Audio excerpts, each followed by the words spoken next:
Hello, everybody, and welcome to episode 6 of Pocketto. It is I, Mimi Shotfur, and I've discovered a nether portal. Well, it's a long story, but let's make it quick, okay? So basically, it started in episode 4.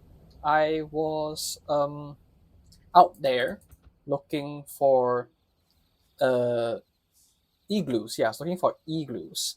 And then I did leave my world on like public to friends. So technically, some people could join if they wanted to. And guess what? Someone did join. I won't say who unless they want to say themselves in the comments later.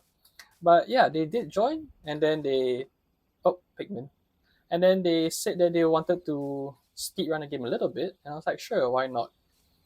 So they came here, and then they uh, punched some trees, I guess. They dug some stone right here, and after that, they created a nether portal, I guess, using this lava pool over here.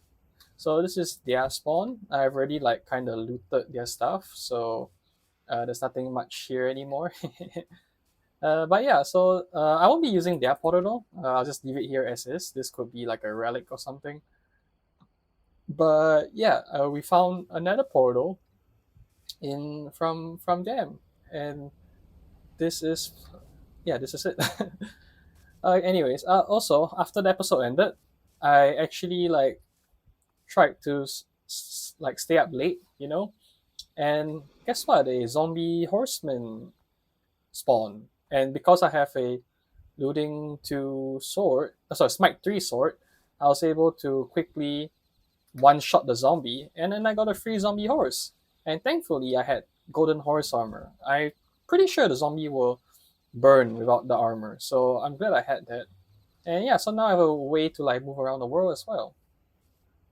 Okay, now that that update is done, let's go to the other nether portal and set up there.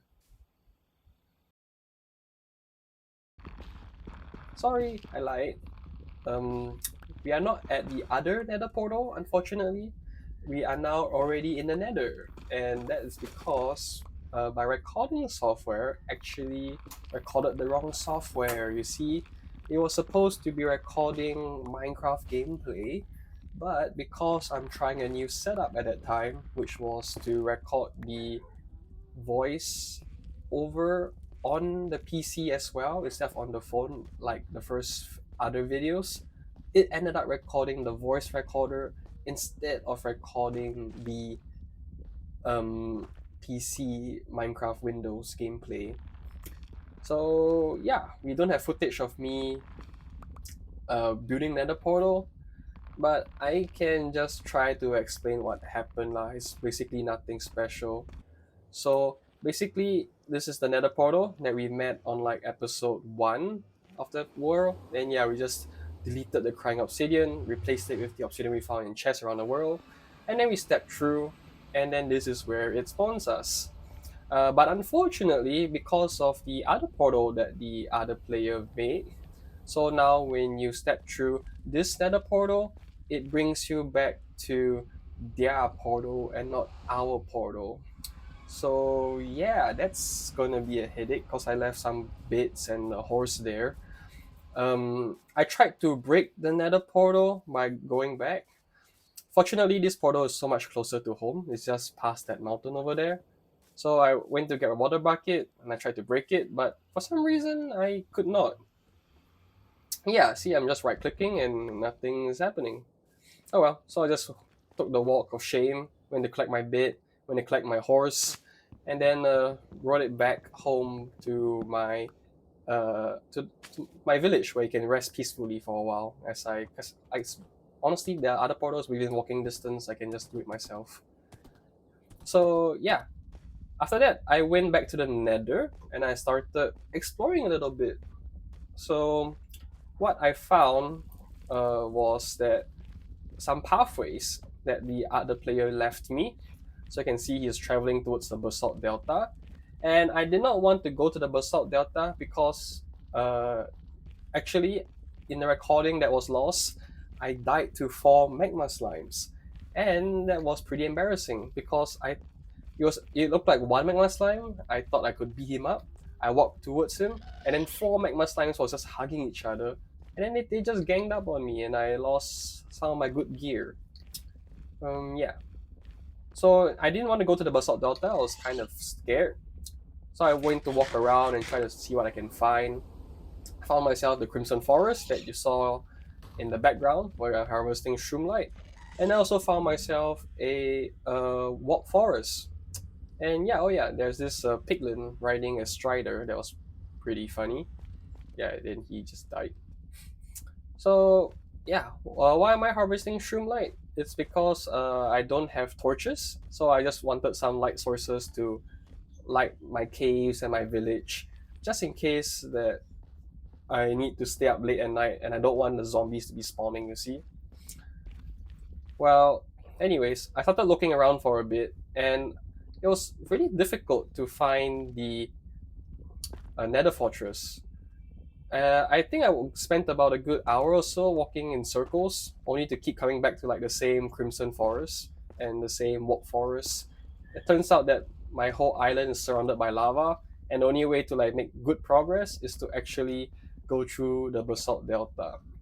Then that's when I realized something that the viewer and we were actually chatting to each other while while I was exploring for igloos and he was playing the game. He said that there was actually another fortress that was very close to the portal that he left behind. And he didn't say where it was, he just said it was close. And then, judging by the scaffolding that he left behind, I had to guess that he meant that the Nether Fortress was at the Basalt Delta. So I had to spend some of my time running around trying to figure out where did he go exactly. What I did first was I cut straight through the Basalt Delta. I hugged the roof. That way, the slimes would not be able to get me. And yeah, that's pretty safe. The only issue was that there was gas that kept spawning, and there goes one right there. So yeah, the gas kept spawning and they kept destroying my scaffolding. So I had to find new ways to traverse the thing. In the end, I started like just pillaring on the nether roof ceiling, and I still couldn't find the fortress. Man, gas are damn scary, you know.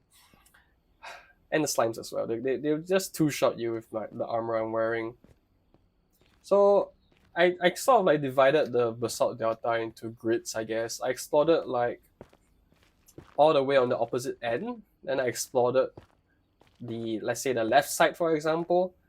Then it was only when I went to the right side, then I discovered that, hey, this is actually where the Nether Fortress is. Oh my gosh. So yeah, this is it right here, the Nether Fortress. And I didn't want to save so I didn't want to enter without you guys, so I'm save this moment for you. Anyways, let's go in and take a quick look. And first thing I see is that, hey, there's already scaffolding. So that's mean this is definitely the Nether Fortress that my viewer found. And so our goal here is actually to just gather some Wither Skulls to fight the Wither, because my self-imposed rule is that we get ourselves a Wither kill, and then we can unlock the 2x2 crafting grid, because we still need to do the 2x2 crafting grid to get ourselves the Eye of Ender to go to fight the Ender Dragon. So I went to check the chest as well. Most of it seems to be looted already, but that's not what I really care about. What I care about is more about the chest, really, because I can't craft them yet. As you can see here, after like a bunch of walking around, I actually found a nether wart room, and there's a ton of wither skeletons there. So I went to beat them up with my fists, and fortunately, all of them gave me skulls, which was pretty nice, thanks to my looting 2 sword. But then I realized that I was really running out of food, you know, and there was tons of mobs ganging up on me right now. So I used another way to exit instead of where I came from. And fortunately, because the nether wart rooms over upstairs, so I used the upstairs route, which seems to be pretty clear, fortunately. And I thought the corridor was clear, so I quickly made my escape. But then the thing jumped, and I realized it was a magma slime. And thinking back to my horror experiences with my first death, I immediately turned around and then tried to find a different way out. I ducked through a wall, I jumped over lava pools just to avoid that one misty magma slime.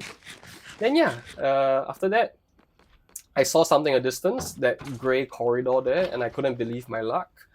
Not only did a bunch of wither skeletons give me like perfect drops rates on the wither skulls, I also had the lucky Nether Fortress spawn of the gray corridor. That's, I heard it's really rare. It spawns like one in every million world, and it leads you straight to your portal. So I immediately jumped on that opportunity, and I ran straight back to home with what I had. But upon reaching home, I did realize that I forgot to grab some soul sand. So what I had to do was I went back to my chest, and then I grabbed all the gold ingots that I had. I only had 9, unfortunately. So I just had to like gamble and hope that the piglin actually gave me some soul sand. Otherwise, I have to go back to the nether wart room and pick it up myself. So yeah. So this is just me waiting. Do you think I get it? Or do you think I went back to the room? Place your bets. Yes, I actually did get it. So I didn't have to go back to the Nether Fortress. That's great. Yay! So with all the tools in hand, I actually started to prepare for war, you see. So I've been trading in villages a lot, and I gotten myself a good amount of weapon and gear. So I picked all of them up. And then I also realized that I needed a cow. So I tried to release one from my pen. Lucky only one came out. Then we went down to a safe place. Um, I watched a bunch of tutorials and I did some testing, and I found that Deep Slate is the best environment for a solo, low level player like me to sort of deal with it. So that's where I decided to bring the cow to, into the depths of the cave near my place. And as you can see, I used a shroom light that I harvested to light up my cave as well.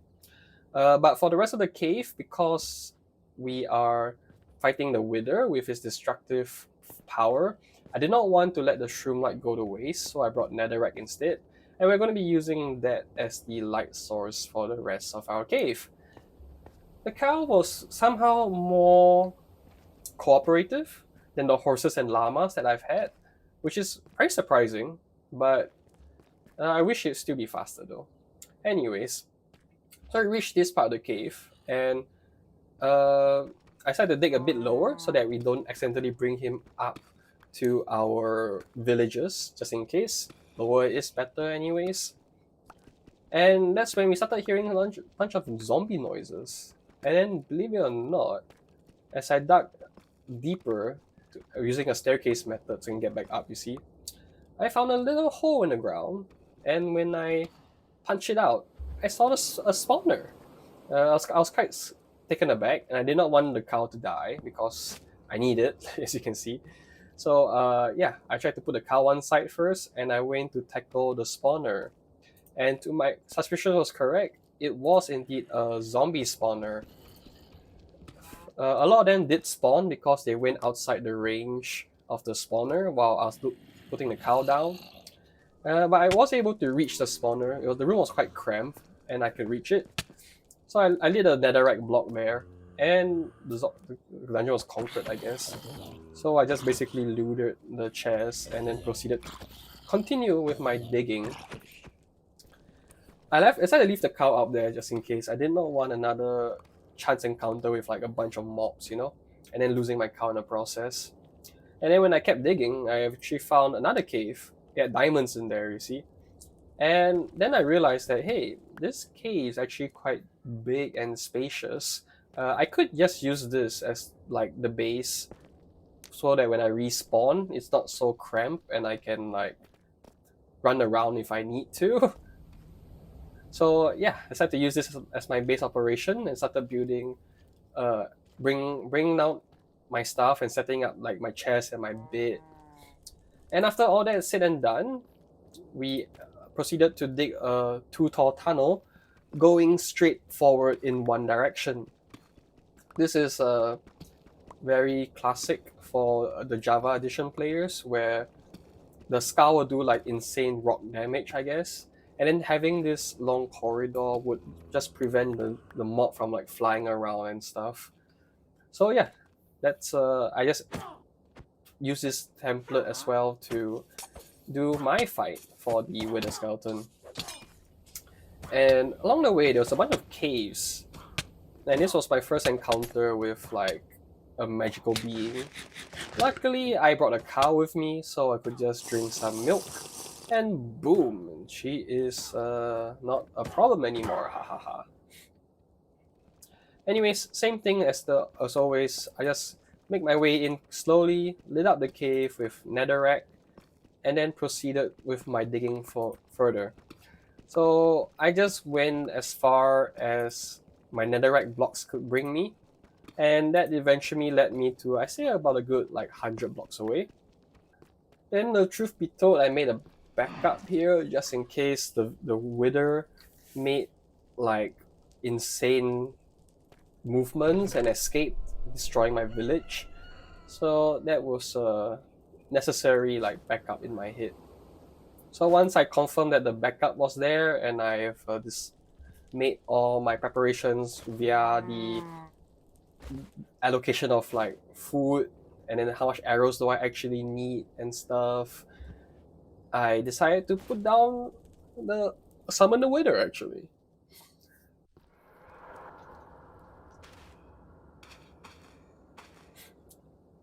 I'm always surprised at how the wither spawns like away from where you placed it. Doesn't make sense in my head. Oh well.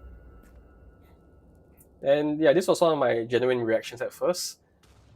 The wither was like quite peaceful actually, letting you walk up to him without like actually doing much damage to the environment. I wonder if you could keep him like a pet if that's the case, you know? Anyways, so I just began shooting him like crazy until he gets to the sword fighting range. So the pattern for shooting him is actually pretty easy. He has like a short delay between each attacks, and then his attacks are about 4 skulls long. So after 4 explosions, you can come back out of your hiding and start shooting it.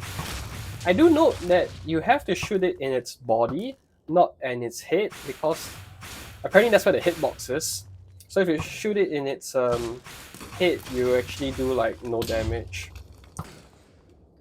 So yeah, this was the strategy. Then if I ever get hit, I would just drink some milk and continue shooting.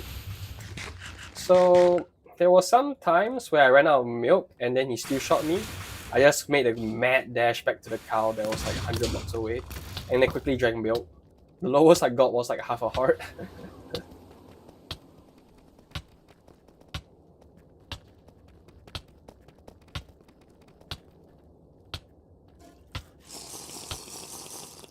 Got to 1 heart this time.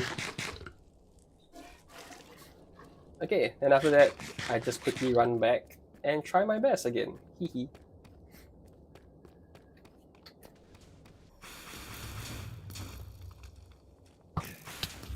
And then he enters his second stage, where he's invulnerable to arrows, and he summons 3 wither skeletons to help him. Fortunately, I do have a way to defeat the 3 skeletons, and that is to run away like a coward and let them despawn due to them being too far from my body. So the only one left in that room actually is this guy, the big angry wither. And I found out that apparently he attacks the top of your head. So if you can bravely, like a idiot I guess, or a fool, charge towards him as he shoots you, you will not get shot. And that's like a perfect time to start swinging your sword like crazy to bring down his health, because he's insanely weak to melee damage for some reason. And I do have a Smite 3 sword, so that does other insane damage. My tactic here to stay alive was actually to wait until he charges at me, because that's when he has a cooldown before it shoots. And furthermore, his charge does the most damage. So after he charges at me, that's when it is the perfect time to strike. Unfortunately, I did die a few times, I think, while fighting him with my sword. That's because, yeah, he got like really close to me, and I ran out of milk as well. If I did have milk, maybe I would survive a bit longer. There you go. But because of like how often I was dying, I just decided to like go in without any armor and just take out like a bare sword. Cause really, if you get shot, you're dead at this point. So who cares?